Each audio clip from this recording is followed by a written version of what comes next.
Saya ingin berdoa. Yang pertama, buat Bapak Presiden. Pak, saya punya guru, Pak. Namanya Syekh Mutawalli Sya'rawi. Beliau pernah berdoa pada Presiden Mesir. Doanya dimulai dengan kalimat, kekuasaan bersumber dari Tuhan. Tidak ada yang diberi kekuasaan kecuali atas kehendak Tuhan. Baik penguasa itu jujur mengikuti tuntunan Tuhan maupun penguasa itu durhaka. Semua kekuasaan bersumber dari Tuhan. Baru beliau berkata, dan ini yang saya ingin doakan buat Bapak. Bapak Presiden yang saya muliakan, Bapak Wakil Presiden, Bapak-bapak, Ibu-ibu, lagi sekalian. Assalamualaikum warahmatullahi wabarakatuh. Malam ini kita berkumpul untuk saling mengingatkan tentang turunnya Al-Quran, atau lebih tepat dikatakan hadirnya Al-Quran di pesada ini.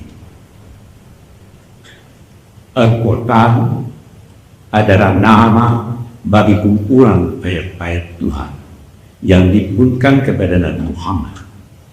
Quran dari segi bahasa berarti bacaan sempurna. Kesempurnaan Al-Quran dibuktikan dalam banyak hal, antara lain diatur tata cara membaca sehingga lahir disiplin ilmu yang bernama ilmu tajwid. Dibaca oleh mereka yang mengerti artinya dan yang tidak mengerti artinya. Dan anehnya, ketika diperlombakan antar bangsa, yang paling pandai membacanya adalah yang bukan bahasa ibunya. Al-Quran sangat banyak bukti-bukti kesempurnaannya. Dihitung kata-katanya, Dan ternyata kata-katanya sangat seimbang. Kata yaum, hari, terulang 365 kali, sama dengan setahun. Bulan hanya terulang 12 kali. Hari-hari dalam bentuk jamak hanya terulang 30 kali. Padahal Al-Quran seringkali turun mendadak tanpa Nabi menantinya. Seimbang kata-katanya, panas sama jumlahnya dengan dingin. Iman sama jumlahnya dengan kufur. As-salihat, kebajikan, sama jumlahnya dengan keburukan. Dampak dari suatu kata seimbang pula. Banyak sekali bukti-bukti bahwa ini tidak mungkin ciptaan manusia. Apalagi Al-Quran menantang, dan tantangannya sampai saat ini. Siapa yang meragukan bahwa Al-Quran bersumber dari Tuhan, maka silahkan buat semacamnya.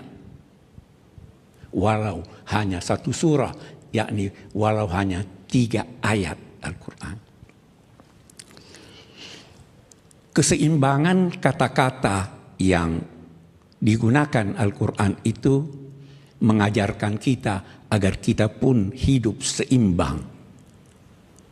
Memang Tuhan menciptakan alam raya ini seimbang. Matahari dan bulan berjalan dengan peredaran yang sangat jitu dan teliti. Menarik bahwa posisi bulan terhadap matahari berhadapan, oposisi. Tapi bulan menyerap dari matahari sinar, kemudian dia pantulkan sinar itu ke bumi. Bisakah kita meniru bulan? Sebanyak yang dia terima, sebanyak itu pula yang dia beri. Kita diciptakan Allah berkeadilan, seimbang jasmani kita, seimbang jasmani kita dan rohani kita, sama dengan keseimbangan perjalanan matahari dan bulan. Itu semua dimaksudkan untuk menunjukkan bahwa hidup hendaknya hidup yang seimbang. Seimbang jasmani dan rohani, seimbang dunia dan akhirat, dan seimbang segala sesuatu. Menarik bahwa Al-Quran dalam memilih kata-katanya sangat teliti. Ketelitian yang dapat melahirkan aneka makna. Saya ingin memberi contoh ketika Allah berbicara tentang kewajiban puasa. Dinyatakannya, "Faman syahida minkum syahra falyasumhu." Penggalan ayat ini mengandung paling tidak dua makna. Yang pertama, siapa di antara kamu yang hadir di tempat domisilinya dan dia melihat bulan, maka hendaklah dia berpuasa. Makna kedua, siapa yang di antara kamu yang menyaksikan bulan dengan pengetahuannya, maka hendaklah dia berpuasa. Yang satu difahami dalam arti melihat bulan dengan mata kepala, yang satu lagi melihat bulan dengan pengetahuan. Dua-duanya benar, walau berbeda. Allah ingin mengajarkan kita bahwa perbedaan itu adalah suatu keniscayaan, tetapi perbedaan tidak perlu menimbulkan pertentangan. Kalau kemarin kita berbeda dalam berpuasa, terbuka kemungkinan yang tidak kecil kita pun akan berbeda dalam berlebaran. Tapi perbedaan sama sekali tidak menimbulkan pertentangan. Perbedaan yang dikehendaki Al-Quran itu adalah sama dengan falsafat bangsa kita, Bhinneka Tunggal Ika. Bapak-bapak dan saudara-saudara sekalian, banyak sekali yang dapat kita kemukakan yang berkaitan dengan nuzulul Quran. Salah satu di antaranya yang saya ingin garis bawahi bahwa Al-Quran turun pada malam Lailatul Qadar. Lailatul Qadar dilukiskan dengan salamun hiya hatta matla'il fajr. Salam, damai, sampai fajar. Yang dimaksud dengan fajar adalah fajar kehidupan kita di hari kemudian. Apa artinya kalau damai itu hanya sampai fajar hari ini? Fajar adalah sampai kehidupan kita nanti. Kita ingin mewujudkan Al-Quran, memahaminya, yang mengantar kita kepada kedamaian itu. Al-Quran yang diturunkan itu menjadi pedoman hidup bagi setiap kita, dan dia hendaknya menjadi pangkalan tempat bertolak serta pelabuhan tempat bersau. Al-Quran Al-Karim yang diturunkan ini bertujuan memberi petunjuk untuk umat manusia. Bisa saja Al-Quran itu kita fahami hari ini dengan pemahaman sesuai dengan perkembangan masa kita, difahami oleh masyarakat masa lalu sesuai dengan perkembangan mereka, dan bisa saja difahami oleh masyarakat akan datang dengan pemahaman dan sesuai dengan perkembangan mereka. Di situ salah satu keistimewaan Al-Quran. Bapak-bapak, ibu-ibu, dan saudara-saudara sekalian, kemudian izinkan saya menggarisbawahi tentang makna salam damai itu. Allah Subhanahu wa Ta'ala mewajibkan kita mewujudkan kedamaian. Kedamaian bermula dari jiwa kita.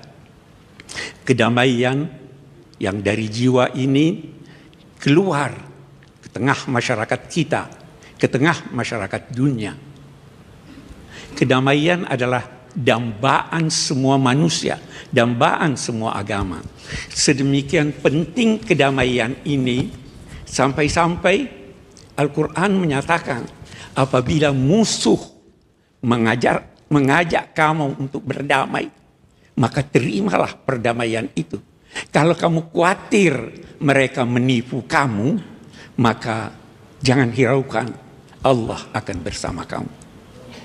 Itu tanda bahwa kedamaian, perdamaian adalah dambaan Al-Quran. Dan itu sebabnya dia diturunkan pada malam Lailatul Qadar yang penuh dengan kedamaian itu. Kedamaian adalah perantara antara cinta dan benci. Dia bukan cinta, tapi bukan benci. Karena itu, ucapan salam hendaknya diberikan sabda Nabi kepada yang Anda kenal maupun tidak kenal. Karena semua membutuhkan kedamaian, semua membutuhkan kasih sayang. Bahkan menurut Al-Quran, yang berbuat jahil terhadap Anda, ucapkan padanya salama. Idza khatabahumul jahiluna qalu salama. Damai adalah bandaan. Menarik bahwa oleh Al-Quran dinyatakan yahdi bihillahu manittaba'a ridwanahu subulas salam wa yahdihim ila siratim mustaqim. Melalui Al-Quran Allah memberi petunjuk ke jalan-jalan kedamaian. Jalan kedamaian banyak. Lalu dari jalan-jalan kedamaian itu semua diantar menuju as-siratal mustaqim, jalan lebar yang luas. Kita bisa berkelompok-kelompok. Allah tidak melarang kita berkelompok. Yang dilarangnya berkelompok dan berpecah belah. Wala takunu kalladzina tafarraqu wakhtalafu. Kelompok-kelompok bisa melahirkan perlombaan. Allah menjanjikan yang mengikuti jalan-jalan kedamaian akan diantar oleh Allah menuju as-siratal mustaqim. Siratal mustaqim itu adalah jalan lebar yang lurus. Jalan tol. Kalau Anda mengikuti jalan damai, Anda diantar Tuhan ke jalan tol, jalan bebas hambatan. Jalan yang lebar, semua dapat berjalan di sana tanpa senggol-menyenggol, karena semua bertujuan yang sama. Itu Al-Quran yang diajarkan dan diperintahkan kepada kita untuk melaksanakan tuntunan-tuntunannya. Bapak-bapak, ibu-ibu, dan saudara-saudara sekalian, kita dalam hidup ini pasti mengalami pasang surut. Pasti ada ujian-ujian yang kita hadapi. Ujian itu berat. Bapak Presiden, semakin tinggi kedudukan seseorang, semakin berat ujiannya. Nabi dan Rasul adalah yang paling berat ujiannya. Sampai-sampai Al-Quran menyatakan, Afahasibtum an tadkhulul jannah wa lam ya'tikum mathalul ladzina khalaw min qablikum massathumul ba'sa'u wad-dharra'u wa zulzilu hatta yaqula ar-rasul wal ladzina amanu ma'ahu mata nasrullah. Apakah kamu mengira kamu akan masuk surga tanpa diuji? Pasti ada ujian. Rasul-rasul dan umat-umat beriman sebelum ini telah digoncang, diuji dengan berbagai ujian. Sampai-sampai Rasul berdoa pada Tuhan, ya Allah, kapan datangnya kemenangan ini? Yakinlah bahwa kemenangan pasti datang. Kita hidup dengan ujian. Demikian tuntunan Al-Quran. Hadirin sekalian, dalam konteks perbedaan itu, pasti dalam perbedaan dituntut pengorbanan. Rasul Shallallahu Alaihi Wasallam dalam perjanjian Hudaybiyah demi mencapai perdamaian, beliau bersedia menghapus 7 kata dari rencana naskah perjanjian. 7 kata yang sangat penting. Bismillahirrahmanirrahim. Oleh kaum musyrik, hapus ini. Kami tidak kenal Ar-Rahman dan Rahim. Muhammad Rasulullah, kami tidak akui engkau Rasulullah. Rasul bersedia menghapus 7 kata itu. 7 kata yang serupa itulah yang pernah dihapus oleh pendiri bangsa ini dari naskah Piagam Jakarta.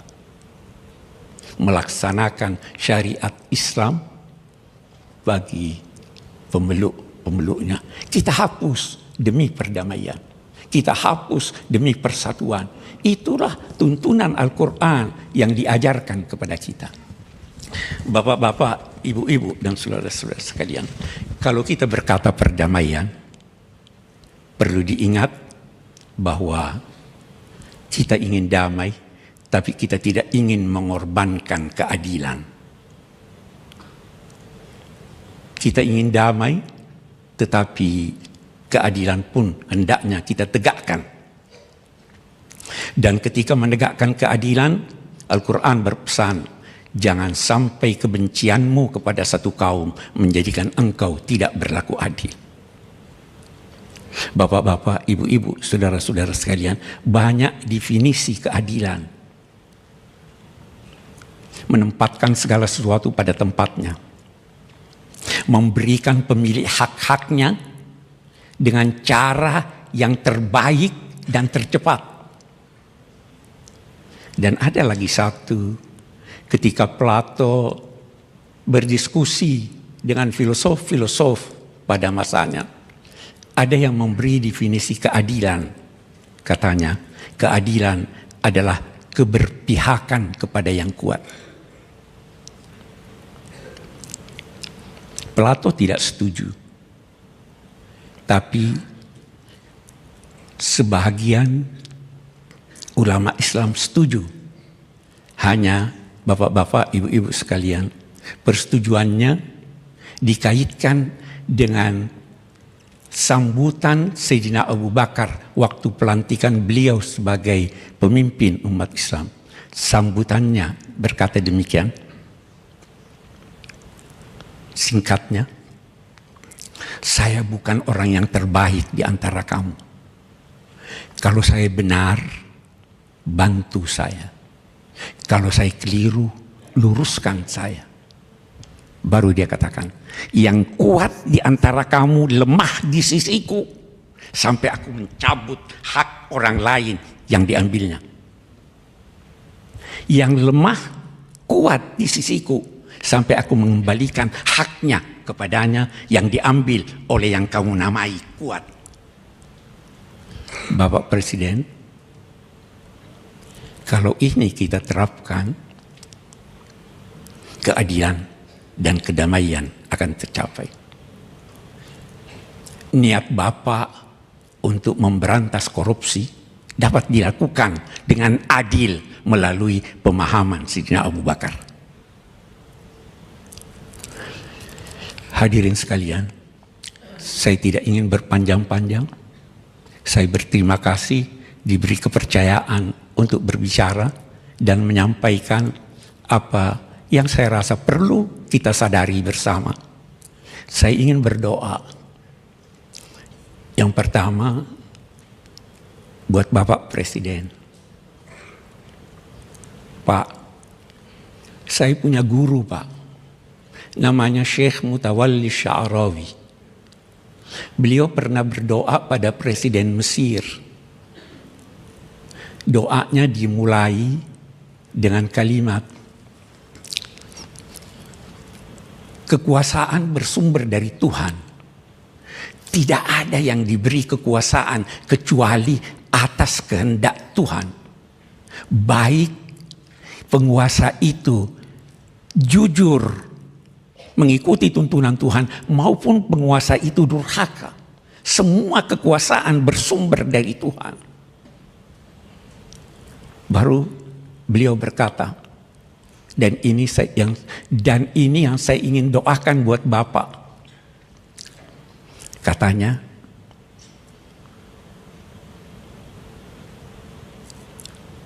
saya tidak tahu, boleh jadi kita tidak akan bertemu lagi. Saya hanya bisa berdoa, kalau yang mulia adalah takdir kami rakyat, dalam arti Tuhan mentakdirkan yang mulia untuk melakukan kegiatan yang mensejahterakan rakyat, maka kami berdoa semoga kami dapat membantu Bapak. Tapi kalau Bapak, kalau yang mulia katanya adalah menjabat jabatan ini karena takdir yang mulia untuk membantu menegakkan keadilan dan perdamaian, maka kami akan berdoa semoga yang mulia dibantu Tuhan dan kami akan ikut membantu. Itu doa kami kepada Bapak. Dan Bapak-bapak sekalian, mari kita berdoa bersama doa yang singkat yang diajarkan oleh Nabi, yang dibaca oleh Nabi setiap habis salat. Allahumma antas salam wa minkas salam wa ilaika ya'udus salam ahyina rabbana bis salam wa adkhilna al jannata daraka daras salam. Ya Allah, Engkaulah yang maha damai, darimu bersumber kedamaian, kepadamu kembali kedamaian. Ya Allah, hidupkanlah kami dalam kedamaian dan masukkanlah kami kelak di sorgamu, sorga yang penuh dengan kedamaian. Wahai Tuhan, penyandang kemuliaan dan keagungan. Amin, amin, amin. Ya Rabbal Alamin. Wassalamualaikum warahmatullahi wabarakatuh.